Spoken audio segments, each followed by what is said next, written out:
Welcome everyone, Dylan Gemelli here today with a brand new video for you. So, I want to talk to you about a question that I get asked a lot, and it's kind of like a impossible question, so to speak, but I'm going to try to answer it because I get it asked daily.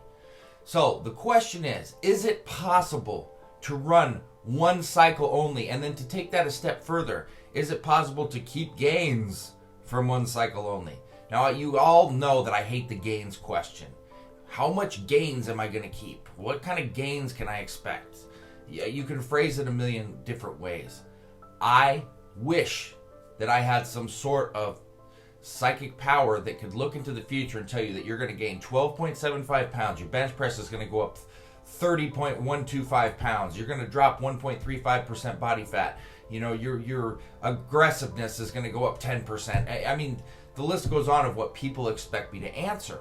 What I can tell you is if you run something like, I don't know, Anadrol, that there's capabilities of gaining upwards 15, 20 pounds. It doesn't mean that you're gonna. It doesn't mean that if Joe kept 12 of the 20 that he gained and Steve kept 12.5 of the 22 he gained, it doesn't necessarily correlate that you're going to keep the same. But regardless, I'm getting off the topic here. Can you run only one cycle? Of course you can. It's your decision. I mean, you decide if you want to run another cycle or not. Is it likely that if you run one that you'll only run one and not run another? Not really. It really depends on the user experience, but I would guesstimate 75 to 80% of the people that run one cycle run multiple. That's a rough estimate, but from what I've experienced over the last decade of being around people and getting thousands of questions and circumstances and everything daily, clients I've had, situations I've been in, things I've seen, it's not likely that you'll run only one cycle, but of course you're in charge of yourself. You make your own decision, right? I mean, you decide what you're going to eat every day, you decide what you're going to wear every day, you're going to decide if you want to run another cycle or not. I can't really tell you that. What I can tell you is that throughout history and what I've seen is that most people that run one find that I hate to say it's an addiction because it's not like a drug addiction or an alcohol addiction or a gambling addiction. But it's a type of addiction of the feeling that you have when you're on cycle in terms of, you know, oh, I feel like Superman, or I feel so strong, I feel this way. It's not one of those things where it's, oh my God, I have to have this every single day. But once you're off of it for a while, you get that urge to get back on. You might see some decreases in strength. You might lose some of your gains, you know, things like that. That's person to person specific. You're not going to keep 100% of everything you do. No one's even trying to imply that. But people that tell me, oh, you're full of shit, you lose everything, that is absurdity.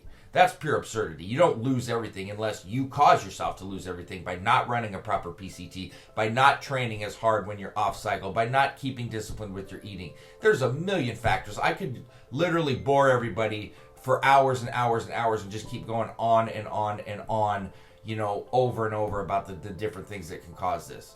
So, you know, let me just tell you this. You can run one cycle. You can keep some gains from it. It's going to be difficult over time to keep everything you gained if you only run one cycle, just because you're not getting back on everything and you're not getting that sort of, you know, that over-the-top ability and capability to gain what you could naturally. It will eventually probably mostly fall off, but that's not a guarantee either. It's not. I've seen people, and I've had personal experiences where I've ran cycles that I've kept for years, and I decide to cut or I decide to bulk.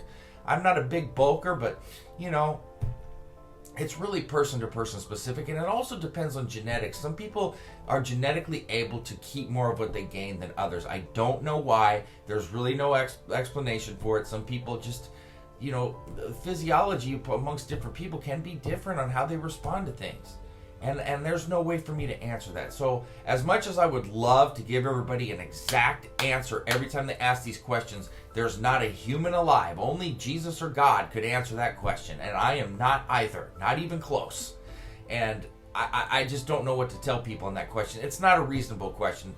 I know people say there's no such thing as a bad question, but, you know, that's kind of something mom tells you to not make you feel bad when you're a kid. I mean, there are some questions that are not very good, and how much gains will I keep is one of those, because it's not a possible thing to answer. I just know this: once you have that feeling of being on cycle, okay, it's one of those feelings that for most, not everybody, because some people just, they just don't respond. It's like, 98 people out of 100 could like ice cream, but there's 2 people that have an allergic reaction that don't like it for whatever reason, etc. Same thing with this, okay? There's just some people that aren't going to react well and aren't ever going to want to use them again. I've ran into those people quite often. 2 weeks in, this isn't for me. 3 weeks in, oh, I don't like this. I don't want to do this anymore. Completed a cycle, I just wasn't for me. That's completely cool, first of all. All right, but to answer that question for 100% certainty, there's no way to answer it. It's just more likely that if you run a cycle that you'll probably continue on moving forward. So that being said, stay tuned for plenty more to come. Dylan Gemelli signing off.